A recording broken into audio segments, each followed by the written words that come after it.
So what's going on, guys? Pete with Auto Repair Tips. You know, I always bring you tips on cars and things like that.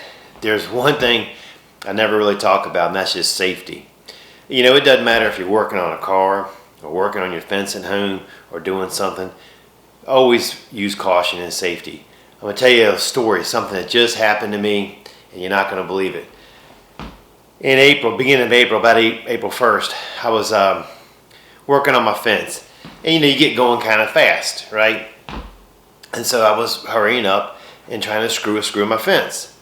So I take the drill gun and I'm drilling the hole, trying to screw the screw. And I was rushing. It was morning time and raining, and it slipped, okay? And the bit of the drill gun went into my hand. And I pulled it out, and there was a puncture wound. And I was like, you know, it was pretty bad. Look at the picture right here, and you'll see what it looks like. And this is what the picture looks like. This is how you can see the entry where it went in and it was bruised up and how swollen it was. Well, I had my neighbor come down, and she works in the ER, and she flushed it out and cleaned it up and dressed it up, and we were okay, that's good. So I didn't go to the ER. And my hand's been hurting and going, things like this. So about a month goes by, and it still hadn't gone down. I thought it was fatty tissue in my hand. And this is another picture of what it looks like right now. And you can see the fatty tissue that I thought was fatty tissue. So she tells me about this hand specialist. So I go to the doctor, and I go in to get an x-ray.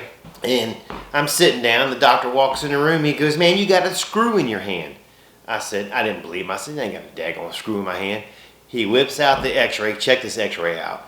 And you can clearly see there's a screw in my hand. So that puncture wound, evidently that screw stayed on that bit and went into my hand. This is what the screw looks like. It's one of those vinyl fence screws that you're fixing with.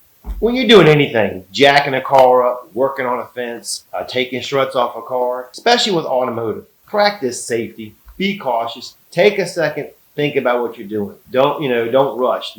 I was a prime example. I was rushing. And when you rush, bad things happen. Alright guys, I hope you enjoyed this video. The moral of the story is, be safe, take your time.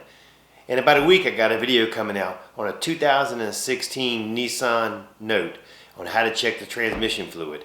You don't need any special tools, you don't have to go to the dealership, it's a waste a lot of money. So subscribe to the channel, hit that bell for notifications so you don't miss anything. Talk to you later.